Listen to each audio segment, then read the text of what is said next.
Hello and welcome to the Child Care Business Coach podcast. My name is Evelyn Knight. My internet seems to be acting up a little bit, but hopefully we will get it. Okay, looks like we're good now. Thank you so much for joining me and for giving me the time to come here and watch this show, or if you're listening to the podcast, for taking the time to allow me to speak to your life. Today, I want to talk to you guys a little bit about imposter syndrome and what that looks like and what it means to be stuck in that imposter syndrome. And I want to start by just talking about this book I was published in, the Wellness GPS. And it's basically just getting prepared for success. How do you become a success in your field, right? And I was asked to be a contributing author in this book. And last couple weeks ago, I got the book in the mail. And I was looking at just my contribution. And of course, the first thing I did was went to read the chapter that I helped write. And I had to read in here, like, what was going on, right? And I'll tell you, when you write something, whether it's a book or just a part of a book, whatever, from the day you write it to the day you actually get the book in your hand, it takes quite a long time. This is the third book I've been published in. And so it does take quite a while before you actually see it. So as I was reading my contributing piece to this book and my story, I was actually a little shocked. And I was like, oh gosh. And I'll be honest, it hurt a little bit.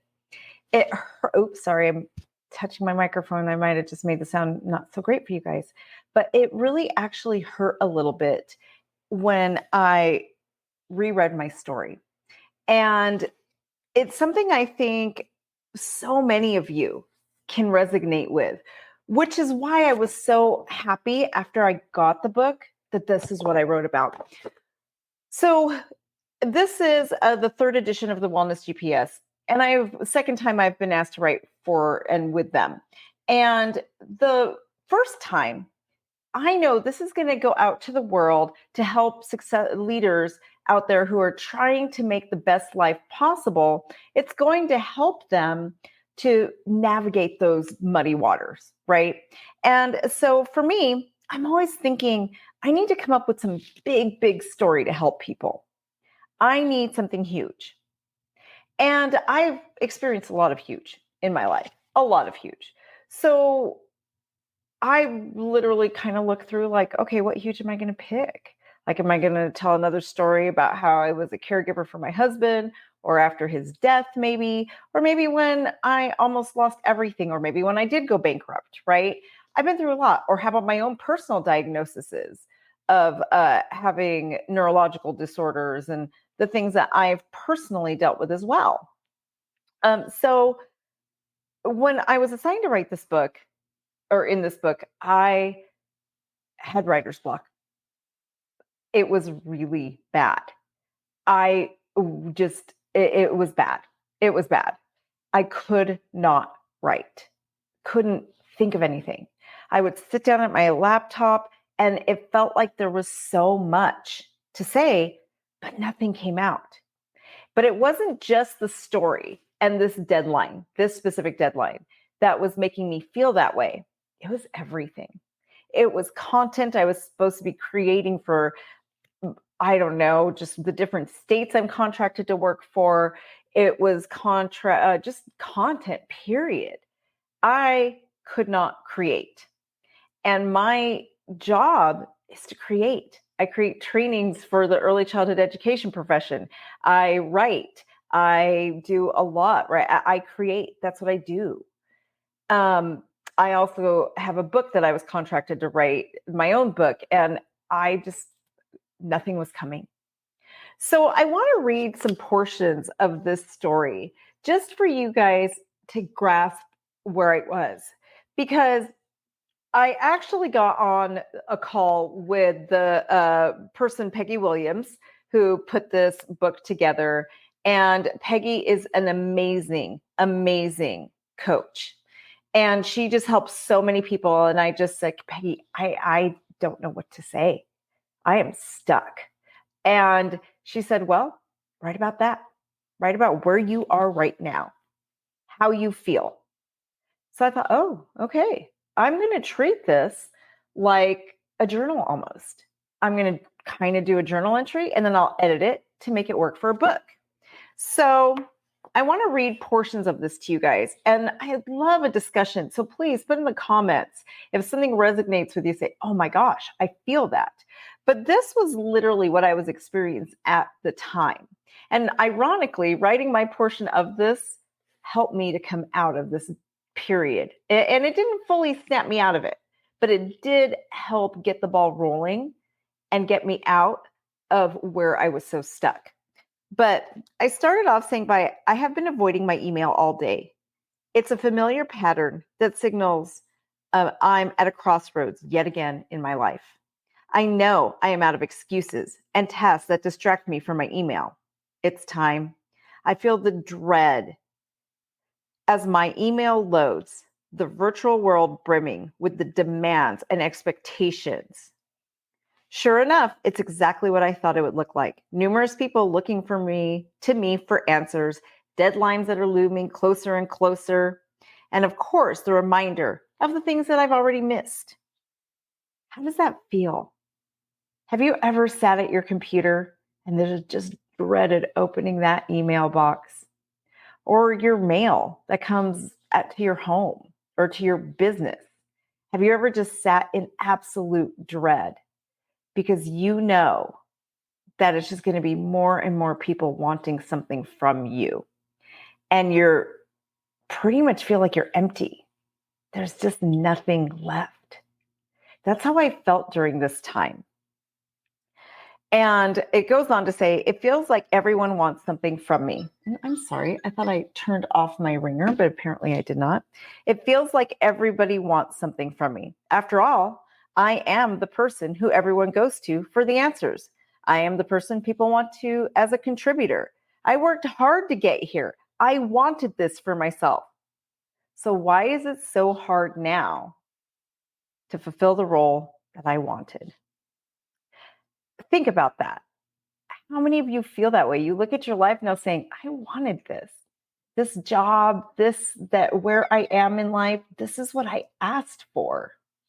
And now it feels overwhelming. And it feels like it is just really sucking the life out of me. So I go on to talk about my own journey and how at one point I was a failing business owner and how I really worked hard to pull myself out of that failure. Like I was failing. Those of you who know me know I was facing bankruptcy so bad that I had an eviction notice on my childcare center's door. I had an IRS agent at my front door, and I pulled myself out of that. I worked hard for that. Not only did I work hard for that, but I worked really hard to become the expert, to become this person who has a YouTube channel, a podcast, and all the things that help people. Because I know how awful that felt to be in that place. It was awful. So I worked hard to become an expert. And when I realized that I was an expert, I wanted to help more and more owners. I wanted to help them to relieve them from where I was. So I'm going to start reading My Perseverance Paid Off. I started a second company to help others who were stuck like I used to be. I was asked to speak around the country and even found myself on the TEDx stage twice. I became the person everyone goes to for answers. I became the expert. But this time, life felt different. The struggle I faced felt different. I'm the person everyone comes to for help. I am now the person everyone looks up to. I have an image to uphold. People like me aren't supposed to have or are supposed to have all the answers. People like me aren't supposed to face burnout. People like me aren't supposed to get writer's block or get overwhelmed. I feel like an absolute imposter. Do I even deserve to be the expert? These questions gnaw at me every day, echoing in the silence of my office. This feeling, this imposter syndrome, it is a shadow that has trailed behind me, unseen but ever present in my life. It whispers doubt into my ear, sowing seeds of uncertainty in the fertile ground of my accomplishments. How can I, who was once fainted from exhaustion in a grocery line, be a beacon of knowledge? How can I be seen as a beacon of success when I'm frozen? The accolades and recognition seem to belong to somebody else at this point, someone who deserves them, someone who is capable. It's a strange paradox. The more I achieve, the more fraudulent I feel. The imposter syndrome is like a mirage distorting the reality of my hard work. Every time I am called the expert, a part of me recoils, wondering when everyone will discover I am just me. A person who struggles, a person who fails, a person who doubts, just like everyone else. It's a battle to reconcile the image of the infallible leader with the human that I am, full of flaws and afraid. That part just hit me. Just human. And it's kind of funny. It took about a year between when I wrote this and when it came out. And it's interesting to me that it's like it hit me so hard and I can feel those feelings. And I often talk to people about imposter syndrome and they tell me all the time, well, you wouldn't understand. I'm like, oh no, I understand. It doesn't matter where you get to in life. At this point in my life, I own 4 companies. I do well, but I still sit back sometimes and say, do I really deserve this? Over the weekend, I taught for one of the state of Nevada's organizations, and I was actually asked to put together and host a mini conference. And those are the type of things that I step back and ask myself, do I deserve to be the one leading something like this? It doesn't go away. I know I earned it, but I wonder sometimes. I conclude this, let's see, by saying tomorrow is a new day, a new opportunity to live the life I want to live and not the life I've built if that is not the life I want. I go to bed with a lighter heart knowing that I'm on the path to finding balance, to rediscovering the joy in everyday life, every second. There's actually a part that I wanted to read to you guys too that really resonated with me. And it's basically a part where I talk about, I guess I'm not people like me any after all. And that was really important for me when I discovered that. Because what are people like me? What is that? How many of you get into those situations where you look at life and you think, okay, I'm not one of them. And you even look at the position you're in. You might be a owner, a director of a business, whatever it is, but you kind of look around and think, I don't deserve this. I'm not like the other ones who are out there doing what I do. I'm not like me. But I will ask, what does that even mean? Who are those people that we refer to? I was talking to somebody one day about the ability to build wealth. And I basically said, well, anybody can. And she says, no, not anybody can. I'm not one of those people. Who are those people? What does that even mean? And why do we put so much stock into that? Why does it matter? We are who we are. And if we look at the evidence of your life. You are where you are because you deserve to be. You are where you are because you deserve to be. I want you to hear that. Look at the evidence. When that self-doubt starts creeping in, when you look at your life and you're thinking, I don't deserve all this. They're going to find me out. It's all going to fall apart because I don't deserve it. Go back to the evidence. You did the work. You made it happen. I highly doubt any of you were handed this on a silver platter. And even if it was, why are you deserving of it? What did you do to be deserving of getting things handed to you on a silver platter?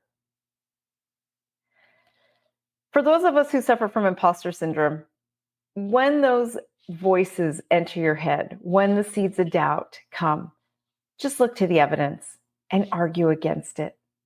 Now, on the other hand, if you're living a life that you don't like, there was a point where I did look when I wrote this story, and the story goes on. It goes on to talk about, I just kind of looked and analyzed my life. And I realized, like, yes, I have all the success, but I'm not happy. I wasn't happy speaking where I was speaking, the people I was affiliating with, a lot of different things. It was more success to check a box than it was to really fulfill my life's purpose. So I took a step back at the beginning of this year, or end of last year, beginning of this year, and it was terrifying for me.